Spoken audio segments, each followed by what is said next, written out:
il a dit, Gaspard Ganzer, c'est le conseiller de Macron. Oui, bien sûr, il a dit hier que le coefficient intellectuel des gens, des gilets jaunes qui manifestent, était au niveau, ça doit être au niveau 0. Je le cite comme ça de tête. Alors, Gaspard Ganzer, va te faire bip. De la manifestation. Ils ont manifester malheureusement, même s'ils sont cons. Je suis désolé de le dire, mais c'est pas la question. C'est pas la question d'avant la manifestation. Juger est-ce qu'ils ont droit ou pas. Je suis sûr que si on faisait des tests de QI à l'entrée des manifestations, il n'y aurait pas grand monde. Je dis simplement. Soyez pas méprisants non plus, parce que ce genre de déclaration ne calme pas les choses. Et puis il y a une deuxième erreur qui a été faite, et alors dont nous portons tous la responsabilité, moi y compris, je ne me pose pas en censeur, c'est le fait d'avoir probablement été trop intelligent, trop subtil, trop technique dans les mesures. Pour comprendre comment fonctionne le référendum aujourd'hui, c'est la loi Woody Allen. La loi Woody Allen, c'est, je le dis en anglais, vous traduirez. Thomas. The answer is no. La réponse est non. What's the question? Mais quelle est la question? La réponse est non, mais quelle est la question? Donc, par définition, aujourd'hui, on répond non avant de regarder quelle est la question. Alors, c'est pour ça que, pour y échapper, on se dit, c'est pour ça qu'il faudrait poser plein de trucs questions. Pour qu'ils disent pas non à tout, qu'ils soient obligés de regarder the question avant de choisir s'ils disent oui. Il faut arrêter de prendre le peuple pour des crétins. Moi, j'ai jamais compris ça, qu'on prenne les gens pour des imbéciles et qu'il y ait cette condescendance dans les explications. Oui, il faut leur parler simplement, parce qu'ils comprennent pas grand-chose. Alors, c'est sûr que si on parle à la mamie qui est complètement gâteuse et qui a 90 ans dans une maison de retraite, si c'est ça votre public, allez-y, effectivement. Mais, Pierre, ce n'est pas la condescendance, c'est les condescendants. Vous savez, les excellent. Oui, les cons, c'est Mais alors, écoutez, franchement, quand on voit des types qui tabassent à coups de pied un malheureux policier qui est par terre, mais enfin, voilà, qui se servent de leurs armes une bonne fois, écoutez, ça suffit. La première bataille, c'est de loger tout le monde dignement.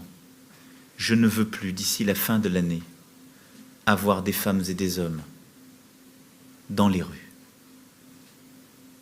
dans les bois ou perdus. C'est une question de dignité, c'est une question d'humanité et d'efficacité là aussi. Bonjour Christophe. Bonjour Julien. C'est une photo qui est apparue mystérieusement, entre guillemets, sur Instagram. On y voit le président Macron en tenue de ville, on va dire, agenouillé par un SDF. Est-ce que c'est une opération de com ou est-ce que c'est une opération de sincérité? Les deux, mon capitaine. La politique, c'est de la sincérité. Si on n'est pas ce que l'on montre, ça sonne faux. De la communication, il faut que la bonne photo, la bonne image, le bon son sortent au bon moment. Et puis du cynisme, parce que tout ça, c'est une bataille électorale pour garder le pouvoir. Réaction politique. Ah oui, cette petite phrase, la voici. Les gens en situation de difficulté, on va davantage les responsabiliser car il y en a qui font bien et il y en a qui déconnent. Cette phrase, elle a été prononcée par Emmanuel Macron. Il a un côté catho de gauche, si j'ose dire, et Brigitte Macron a aussi cet aspect empathique dans sa personnalité. Il l'avait montré dans la campagne, il le montre ici. Et une gare, c'est un lieu où on croise les gens qui réussissent et les gens qui ne sont rien. Cette photo, agenouillée près d'une tente où il y a un SDF, c'est l'incarnation du président des pauvres. Et oui, il n'y a pas que le président des riches, il y a le président des pauvres, nous dit l'Élysée. C'est d'ailleurs la photographe officielle de l'Élysée qui sort cette photo sur son compte Instagram. Il nous dit aussi, à travers ce cliché, qu'il y a plus à plaindre que les gilets jaunes. Il dit aux gilets jaunes, mais aussi à la France qui est en train de se lasser des gilets jaunes, qu'il faut s'occuper aussi de ceux qui sont en dessous des ronds-points, si j'ose dire, ceux qui sont carrément à la rue. Les Gilets jaunes témoignent d'un affaiblissement de la démocratie. Ils témoignent aussi de l'explosion de cet antisémitisme. Moi, je suis toujours frappée qu'on dit toujours Macron, le banquier des Rothschild. S'il avait été à la Société Générale, d'abord être banquier, c'est plutôt commode, enfin c'est plutôt utile pour gérer un pays moderne. Et ensuite, s'il avait été à la Société Générale ou au Crédit Lyonnais, est-ce qu'on dirait tout le temps le banquier du Crédit Lyonnais? Non, on dirait le banquier. On dit le banquier Rothschild et ça me paraît être un mauvais signe, et ça c'est très répandu. Les institutions bancaires sont plus dangereuses pour nos libertés qu'une armée debout. Je suis d'accord avec Thomas Jefferson, ancien président des États-Unis d'Amérique. Donc, pas n'importe qui, quoi. Vraiment pas n'importe qui. Et puis là, donnez-moi le contrôle de la monnaie et je me c'est passerai de ceux qui font les lois. C'est le fondateur de la famille Mayer, Rothschild. Amschel, Rothschild, Voilà. Fondateur de la dynastie. Ce qu'on demande, c'est de reprendre le contrôle de ces banques, de les nationaliser. Ce que nous voulons, c'est que la banque Rothschild soit nationalisée. Vous savez ce que la banque Rothschild a fait. Ils sont à la base de l'arrivée au pouvoir de M. Pompidou, de M. Macron. Ils sont aussi à l'origine de la loi de 73, donc qui malheureusement nous a fait arriver à ce niveau de dette. Donc ils ont une grosse part de responsabilité. Moi, je ne me considère pas comme quelqu'un d'extrémiste. Ni au contraire. complotiste. Complotiste, ça dépend de la définition qu'on en a. C'est pas à moi de le définir.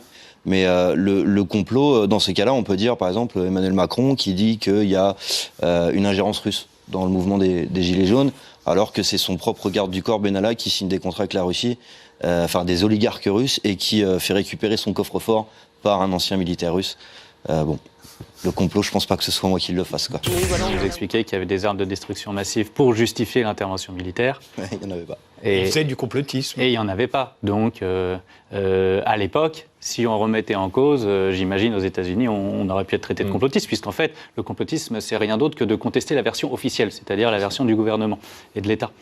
Donc le problème, c'est que parfois l'État nous ment. Voilà. Donc en fait, il y a deux erreurs à ne pas commettre avec le complot. La première, c'est d'en voir partout, et la seconde, c'est d'en voir nulle part. Vous savez quoi, il y a un truc qui est vraiment drôle. On voit des spécialistes, des sociaux, des mouvements de foule, des manifestations, de la sécurité, et les mecs sont là, mais... Attends, ces mecs, ils n'ont jamais eu le courage d'aller avec les Gilets jaunes, de couvrir des manifestations, etc. Mais ils se feraient lyncher. Ils ne sont pas allés sur les ronds-points. Ils sont pas allés sur les ronds-points, mais ils viennent pérorer sur le plateau de BFM et de CNews. Mais c'est honteux, quoi. Je me pose une autre question en disant, est-ce que justement tout ceci, ça ne s'appelle pas tout simplement de la propagande? C'est mon sentiment par rapport à ça. Moi, j'y suis chaque samedi. Je suis à Paris. Chaque samedi, je vois comment ça se passe. Et vous étiez où ce samedi, Franck? Ce samedi, j'étais à Paris. Là. Mais où? Dans quelle manifestation vous étiez samedi? Eh ben, dans la manifestation, la grande. Laquelle? Parce que moi, il se trouve que j'y étais. Donc, je veux savoir où vous étiez. Parce que moi, je sais ce que j'entends. J'y étais. Celle qui est partie des Champs-Élysées. D'accord. Est-ce que vous dites que c'est insensé de dire cela? Eh bien, Yvan, je vous dis que le climat aujourd'hui en France est délétère, comme je ne l'ai jamais connu. Et vous dites non. Et vous y participez. Excusez-moi, je ne veux pas vous dire. Moi, je suis responsable de ça. Oui, c'est vous qui êtes responsable de ça. Puisque vous avez été dans ce mouvement-là, vous avez dû vous apercevoir qu'à un moment donné, lorsque ces messieurs les CRS qui sont sur le trottoir de droite ont décidé de passer sur le trottoir de gauche, je vous garantis que quand ils ont décidé de faire ceci, tout simplement parce que voilà, ça c'est histoire un petit peu de casser le mouvement. Lorsqu'ils ont décidé de passer du trottoir de gauche au trottoir de droite, je vous garantis que lorsqu'on a le malheur d'être sur leur passage, je vous garantis qu'on prend matraque, gaz et tutti quanti. Alors ça, maintenant, si vous ne vous êtes pas trouvé dans ce cas-là, eh bien écoutez, ne parlez pas de choses non, moi, que vous ne connaissez pas. Pour tout vous dire, je suis resté un quart d'heure. Moi, j'ai vu l'autre jour un mec, c'est un casseur. Le mec, il a 25 ans, samedi dernier. Il a été repéré à 1h de l'après-midi. On l'a suivi, la police l'a suivi jusqu'au soir. Il a brûlé des bagnoles, il a attaqué des banques et tout. On a tout son parcours dans Paris. On l'a laissé faire. Dites-moi le contraire. On l'a laissé faire. On se demande finalement si Castaner ne laisse pas faire ça pour pouvoir dégoûter les Français des Gilets jaunes. Et si c'est ça, franchement, je vous le dis, c'est pas bien. Là, vous l'avez vu, on a subi une charge du bloc noir. Ils étaient à peu près, une centaine, je pense, entre 50 et 100. C'était des antifas, ils criaient Paris, Paris, Antifa, tout en noir. Donc on peut dire que le bloc noir est infiltré totalement par les antifas. On vous a proposé une fois de sortir, on vous a fait sortir. Et non mais c'est eux qui vont faire sortir, c'est pas nous. Nous on représente pas un danger. C'est eux qui vont faire sortir. Quand vous avez commencé à vous faire agresser, d'accord. À Herschel, vous avez fait sortir et vous revenez dedans. D'accord, et eux vous faites quoi contre eux? Donc vous me dites à moi de sortir et eux vous leur dites quoi? Et eux vous leur dites quoi? Eux faut les arrêter. Nous on représente pas un danger, j'ai un micro, je pose des questions aux gens. C'est bon, allez-y. Pourquoi ils ont des armes? Bonne journée. Et en même temps, on avait aussi un double message. C'était de dire, mais qu'est-ce que vous faites, la gauche? Vous faites quoi, en fait, là? Qu'est-ce que vous êtes en train de vous tourner les pouces? Vous êtes en train de regarder ça de loin, avec mépris, etc. Vous comprenez pas que s'il y a aujourd'hui le mouvement des Gilets jaunes, c'est votre échec, en fait. Plutôt que de les mépriser, voilà, on vous propose un cadre. C'est ce qu'on a lancé avec les cheminots de l'Intergare. Donc voilà, cheminots, des mouvements antifascistes, des mouvements de lutte, en fait, comme nous. Et on a dit, venez, on va tous y aller, on va pousser la gauche à prendre ses responsabilités. Et c'était c'est comme ça que ça a démarré le 1er décembre à Saint-Lazare. Ok. Avance.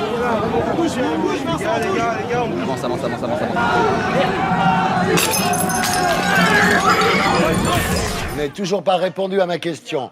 On suit un mec. Je vous le dis. Je vous dis, c'est pas des mensonges, tout le monde peut vous dire que c'est vrai. On suit un mec pendant toute une après-midi qui brûle des bagnoles, qui casse des abribus, qui casse des banques, des distributeurs automatiques de billets. La police ne l'arrête pas. Dites-moi si c'est... Il aurait été le soir, oui. Mais attendez, il avait... Nous appelons samedi 1er décembre avec les cheminots, avec l'Action antifasciste Paris-Banlieue, la plateforme militante et d'autres militants, à partir de Saint-Lazare jusqu'aux Champs-Élysées. On appelle tous les quartiers populaires, tous ceux qui nous font confiance, tous ceux qui nous suivent, combat pour Adama Traoré, à venir le 1er décembre, à ne pas laisser la place aux fascistes, aux fachos. J'ai été contacté moi par un groupe qui s'appelle les Incorruptibles Gilets jaunes. Est-ce que ce serait pas le moyen de se regrouper dans la paix et la non-violence ? C'est effectivement, je pense que ce que la majorité des Gilets jaunes souhaiterait, mais manifestement, il y a un petit groupe qui représente vraiment une minorité au sein des Gilets jaunes, qui eux sont là pour faire la police politique, les commissaires politiques, et qui, à mon avis, font beaucoup de mal aux Gilets jaunes en soi. Parce que ce qui nous arrive à moi, par exemple, aujourd'hui, et à mon groupe, et à ceux qui m'entourent, ça arrivera demain à ceux, par exemple, je sais pas, qui ont voté Le Pen aux élections, allez savoir. Pour eux aussi, ce sont des fascistes. Lors de vos études, de vos recherches, est-ce que vous avez entendu parler de la notion de agent perturbateur, agent provocateur? Bien sûr, pas juste dans mes recherches, dans les romans, dans les films. Oui, il y a toujours eu ça. Il y en a encore, c'est sûr. Qu'est-ce que c'est?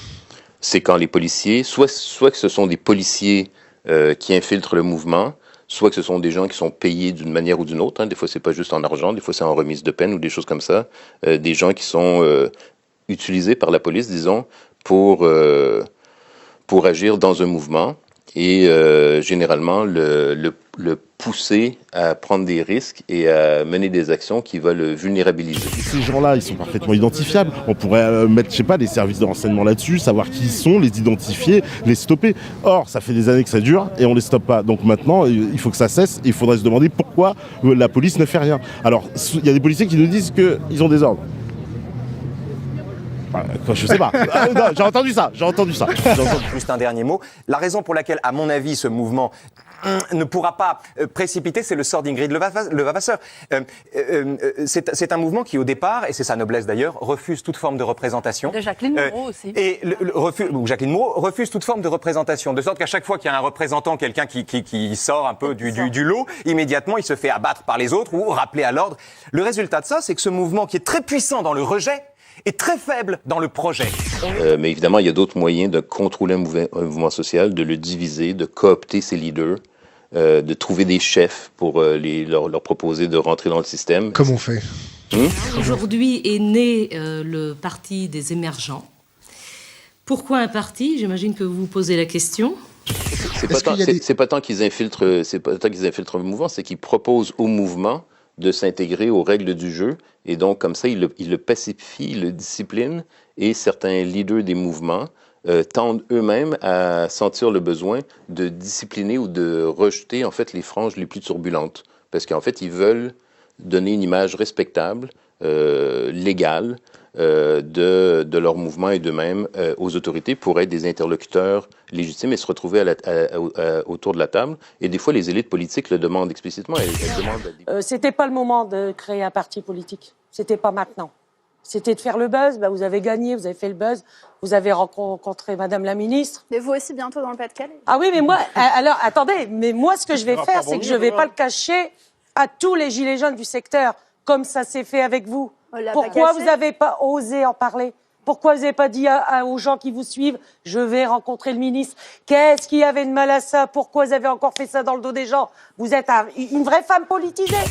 Ingrid Levavasseur, je trouve que c'est presque l'image la plus dure du week-end, parce que c'est une des leurs d'une certaine manière. Et elle-même, parce qu'elle veut prendre la parole, elle ne peut plus prendre la parole dans ce mouvement. Je pense que la liste Levavasseur, c'est drôle, parce qu'à mon avis, c'est Bernard Tapie. Je suis pas le seul à le dire, d'ailleurs. Et c'est drôle, si vous voulez, à cause du côté comique de répétition, quoi. C'est Tapie, en fait, à chaque fois qu'il a un problème et qu'il a besoin de se faire bien voir par le pouvoir, il monte une liste aux européennes pour torpiller un concurrent du pouvoir. C'est une sorte de jackpot qu'il a trouvé, là. Je vous rappelle que Bernard Tapie est tout à fait coutumier du fait. En 1994, il a lancé sa propre liste avec le soutien de l'Élysée pour torpiller Rocard. Réussite totale. En 2002, il a lancé Taubira à la présidentielle pour torpiller Lionel Jospin. Réussite totale. En 2007, alors que là, il était catalogué à gauche, il est venu à la télévision, je me souviens d'ailleurs dans un numéro extraordinairement drôle, il faut le reconnaître, il a démoli Ségolène Royal. Comme par hasard, ensuite, on a découvert qu'il était très copain de Nicolas Sarkozy. Et donc là, Bernard Tapie recommence. Donc là, je pense qu'il s'est dit, je vais voir si je peux combiner quelque chose pour monter une liste Gilets jaunes qui rendra des services à la République En Marche, parce que logiquement, elle va prendre des voix au Front National et à France Insoumise. Il ne s'agit pas de dire que les Gilets jaunes sont antisémites, mais il s'agit de dire aussi qu'il y a dans ce discours-là, dans le sentiment général qu'on est dépossédé de ce dont on manque, dans ce sentiment-là, il y a quelque chose de propice à l'antisémitisme, et c'est là-dessus qu'il faut travailler. Vous parlez d'économie, antisémite. Ouais. Vous parlez chômage, antisémite. Oui, bien sûr. Ah non, mais c'est génial. Mais quel rapport? On pourrait se demander. Je trouve assez singulier, ce qui témoigne en fait de la malhonnêteté intellectuelle de ces gens-là, c'est qu'à titre personnel, j'ai donc reçu 200 signatures pour être porte-parole. J'ai aujourd'hui un peu plus de 60 000 personnes qui me soutiennent sur la page Facebook. Et on me dit très souvent, mais vous n'êtes pas légitime, vous n'avez pas été mandaté par l'ensemble du mouvement. C'est vrai. C'est tout à fait vrai, je n'ai pas été mandaté par l'ensemble du mouvement.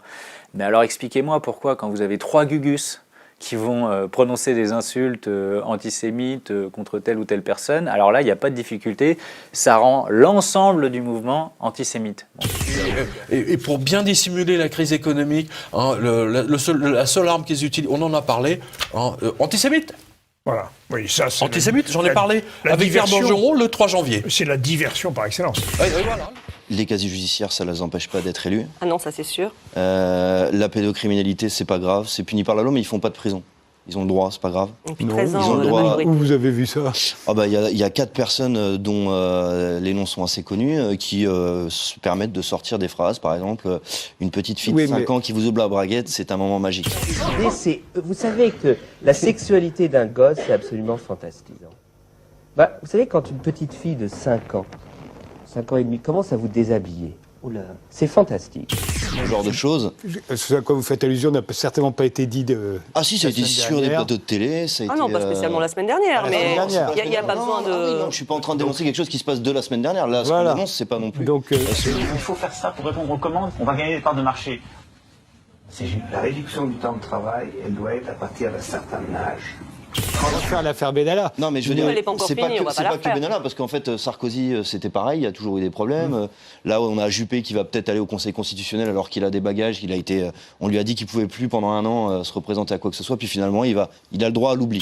J'ai donc interrogé le président de l'Assemblée nationale avant d'accepter sa proposition pour savoir si ma condamnation pénale constituait un obstacle juridique.